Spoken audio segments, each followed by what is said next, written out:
बेहतरीन और ज़बरदस्त टॉपिक वर्नर थ्योरी। ज़बरदस्त तो क्या नाम, जबड़बंद, जिसमें जुबाड़ी ही बंद हो जाए, ऐसा टॉपिक है ये।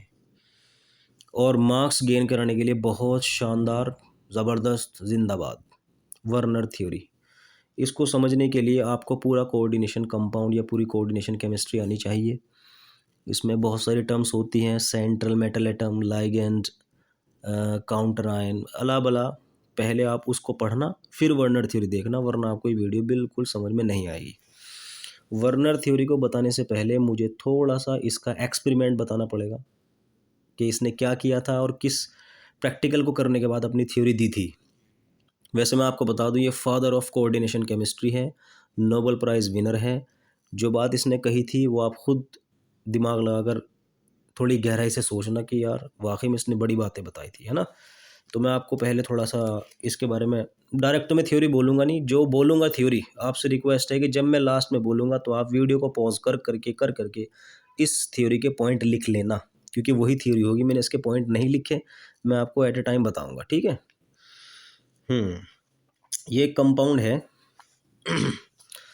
CONH3 whole 6Cl3। ये है सेंट्रल मेटल एटम, ये है लाइगेंड, ये ब्रैकेट सा क्या होता है, कोऑर्डिनेशन स्फीयर, और ये बाहर लगा रहता है काउंटर आयन। याद रखना, कोबाल्ट के साथ या किसी भी सेंट्रल मेटल एटम के साथ जब 6 लाइगेंड के नंबर होती है तो एक रूल है कि आप उस सेंट्रल मेटल एटम को बीच में रख देते हैं और एक स्टार बनाते हो। ये बना रखा मैंने स्टार। यहाँ आपको पोजीशन देनी है किसकी, अमोनिया की। पूरी बात नहीं लिखूंगा, सिर्फ नाइट्रोजन लिखूंगा, बाकी आप खुद लिख लेना जब आप वीडियो देख रहे होंगे और नोट्स बना रहे होंगे। NH3 है पूरा, ये मैं नहीं लिखूंगा। NH3 NH3 NH3 NH3 NH3 star बनाना ज़रूरी है, क्योंकि आप यहाँ पर 6 लाइगेंड रखे हुए हो। बाकी जो 3 Cl रह गए वो भी कोबाल्ट के साथ अटैच है, लेकिन उनकी कोई फिक्स्ड पोजीशन नहीं है। आपकी दिल चाह रहा है चाहे जहाँ लगा सकते हो, मैं तो यहाँ लगाऊंगा। Cl Cl Cl, ऐसे भी लगा सकते हो, Cl Cl Cl, मर्जी। लेकिन प्लीज़ इस स्टार से मत भटकना, ये स्टार ज़रूरी है लाइगेंड के लिए, इसकी कोई फिक्स पोजीशन नहीं है। मैं इस कंपाउंड के अंदर डाल रहा हूँ या इस कंपाउंड के अंदर डाल रहा हूँ AgNO3। जिस तरह आयरन को पहचानने के लिए हम मैग्नेट लाते हैं, लोहे को पहचानने के लिए चुंबक लाते हैं, ठीक उसी तरह AgNO3 जहाँ कहीं हैलोजन होता है, फ्लोरीन, क्लोरीन, ब्रोमीन, आयोडीन, ये सारे, इन्हें छोड़ता नहीं। AgNO3 से Ag आता है और हैलोजन को अपने साथ ले जाता है। मैंने इस AgNO3 को इसके अंदर डाल दिया और इसने सारे Cl को अपने साथ अटैच कर लिया, 3AgCl। यहाँ रहेगा तो कौन, NH3 NH3 NH3 NH3 NH3 O3, ठीक है, O3 O3 O3 NH3, सारे Cl बाहर निकल गए। ये वर्नर को नहीं पता था, उसने तो कहा था यार मैंने ये कंपाउंड लिया और इसके अंदर AgNO3 डाला, मुझे 3AgCl मिल गए। यार कुछ इसमें चेंज करके देखता हूँ इस बार, है ना। इस बार मैं ये लेता हूँ CONH3 होल 5 Cl3 और इसमें AgNO3 डाला, यानी इसने NH3 की जगह क्या कर दिया, वो सॉरी यहाँ 6 की जगह क्या कर दिया, 5। बड़ी कमाल की बात थी, यहाँ भी 3 Cl बाहर रखे हुए थे, 2 AgCl मिले। टेंशन भाई, ये एक कहाँ गया, ये तो बाहर 3 रखे हुए थे। मैंने तो सिर्फ लाइगेंड के नंबर कम किए, इनको थोड़े कम किया। बड़ी टेंशन में आ गई, ये हुआ क्या। उसने क्या करा, उसने क्या, यार ऐसा तो नहीं कहीं जैसे कोबाल्ट जिद पे अड़ा हुआ था कि मैं तो स्टार बनाऊंगा। लेकिन स्टार बनेगा कैसे, यहाँ तो NH3 5 ही है। कहीं ये Cl जो मुझे 2 मिले हैं, एक Cl अंदर तो यूज़ नहीं हो गया, कभी ऐसा हो गया हो। NH3 NH3 NH3 NH3 NH3 ये तो 5 ही, कभी यहाँ Cl लग गया हो। इस ये कोऑर्डिनेट बॉन्ड होता है ना, कोऑर्डिनेट बॉन्ड, ये डॉटेड लाइन यहाँ बन गई हो, पता नहीं, कंफर्म नहीं था। उसने क्या किया, उसने कहा यार अगर ऐसा हो गया हो कभी एक Cl इसने अंदर खींच लिया, भाई मुझे तो Cl चाहिए, मैं तो स्टार बनाऊंगा, मुझे नहीं पता, तुमने मेरे नाइट्रोजन कम कर दिए, मैं एक Cl को उस स्टार के अंदर शामिल कर लूँगा। ये शक में था। उसने दूसरा प्रैक्टिकल करके देखा, ये वाला, इसके अंदर उसने पहले ही पता लगा लेता है कि अगर ऐसा है वाकई में कि ये Cl अंदर चला गया होगा, तो मैंने यहाँ NH3 के नंबर कितनी कर दी, यहाँ 4। अब अगर वाकई में ऐसा है कि ये ज़िद पड़ा अड़ा हुआ है कि जी मुझे तो 6 ही लाइगैंड चाहिए, अगर आप मेरे NH3 4 कर रहे हो तो मैं 2 Cl बाहर से ले लूँगा, लेकिन मैं बनाऊँगा स्टार। अगर ये है वाकई में तो इस कंपाउंड को सिर्फ एक AgCl देना चाहिए और एक AgCl ही दिया, एक AgCl ही मिला। यहाँ वर्नर को शक हो गया था कि यार हो ना हो ये जो सेंट्रल मेटल एटम है ये ज़बरदस्ती कर रहा है कि नहीं, मुझे तो इस बाहर के काउंटर आयन को शामिल कर लेना है। अगर मेरे इस चीज़ पर कोई आँच आई, इस चीज़ पर फ़र्क पड़ा, मैं बाहर की Cl अंदर लेकर आऊँगा, बट अपने स्टार को टूटने नहीं दूंगा। NH3 NH3 NH3 NH3 Cl Cl। और फिर तो बस क्या था, उसने ये यहाँ कर दिया लास्ट में कि भाई ऐसा है वो, मैंने यहाँ Cl करके देखा 3, यहाँ 3 कर दिया, तो अगर वाकई में ऐसा है तो ये 3 के 3 Cl अंदर चले जाने चाहिए और यहाँ मुझे एक भी AgCl नहीं मिलना चाहिए। और ऐसा हुआ, इसको AgCl मिला ही नहीं। तब वर्नर दिमाग ख़राब करके बैठ गया और फ़ोन किया मुझे, कहने लगा यार मेरी कुछ मदद करो। तब मैंने उसको बताया था कि अबे उल्लू, इसकी तो ज़िद है कि मैं अपने लाइगैंड के नंबर पूरी पूरी करूँगा। अगर आप ऐसा करते हो कि लाइगैंड के नंबर कम कर लेते हो तो एक काउंटर आयन को लाइगैंड की तरह यूज़ करेगा।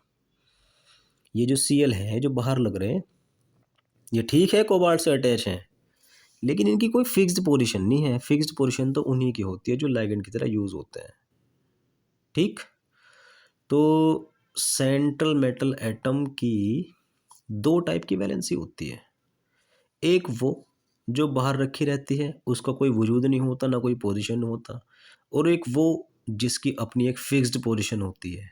जैसे मैंने आपको बता दिया, स्टार बनेगा तो स्टार बनेगा, है ना, ये स्टार ही बनाया इसने।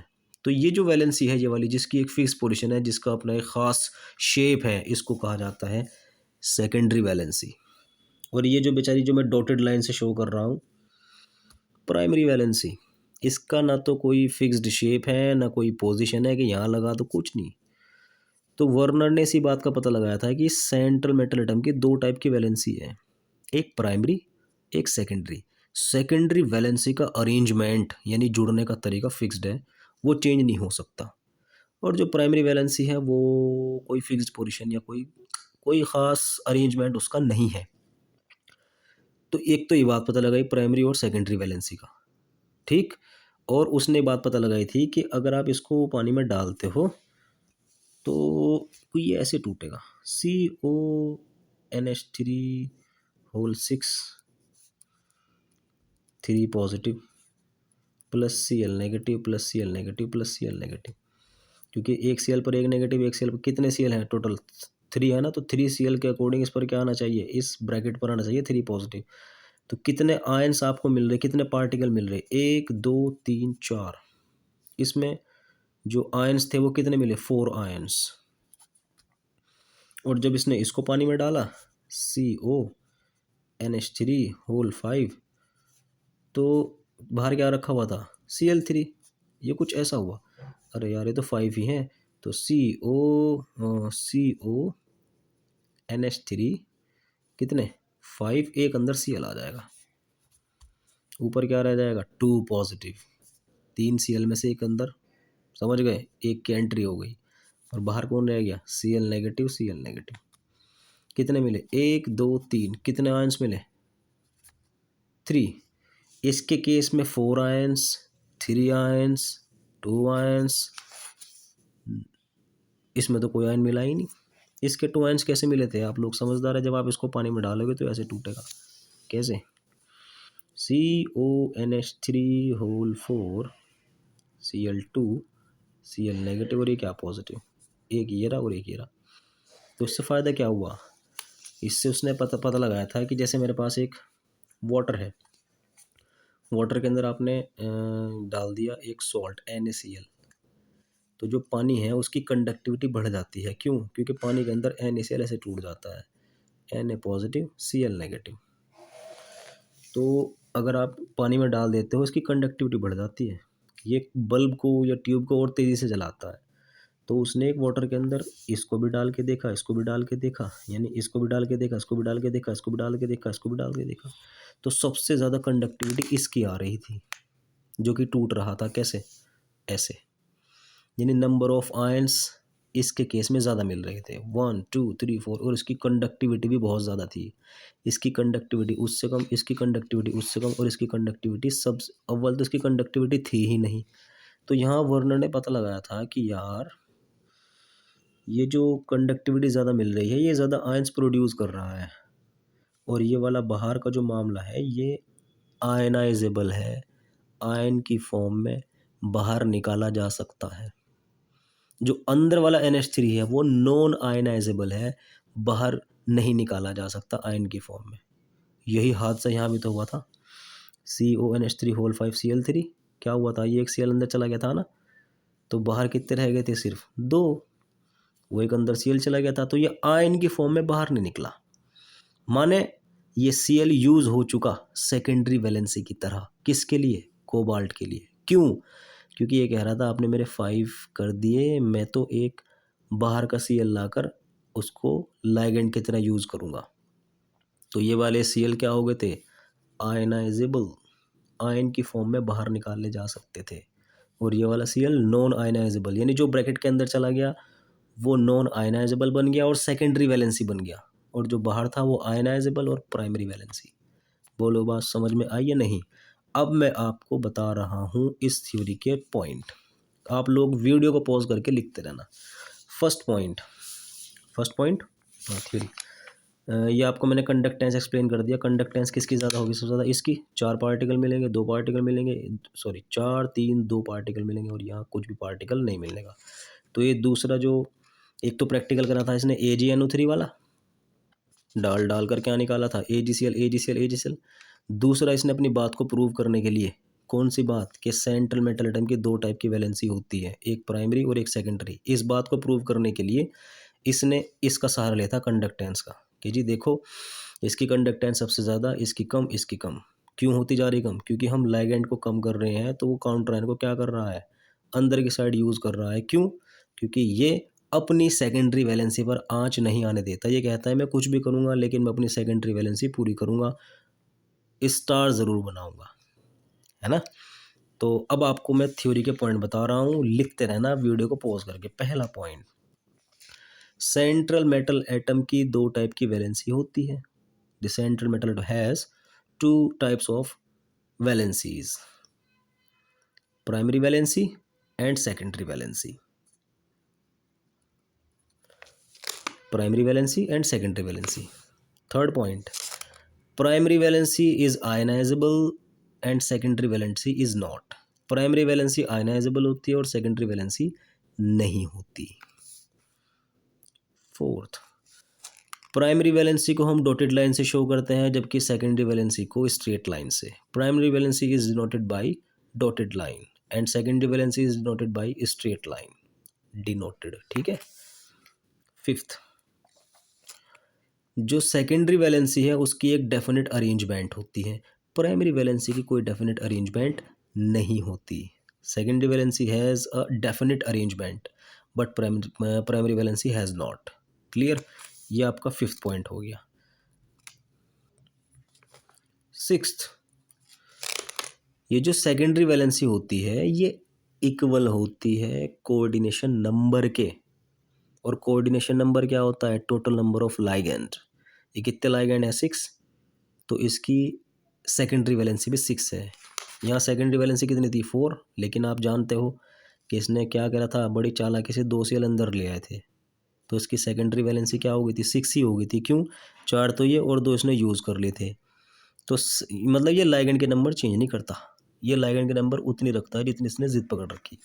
तो ये आपको मुझे बताना था कि secondary valency corresponds to coordination number, जितना आपका कोऑर्डिनेशन नंबर होगा उतनी ही सेकेंडरी वैलेंसी होगी।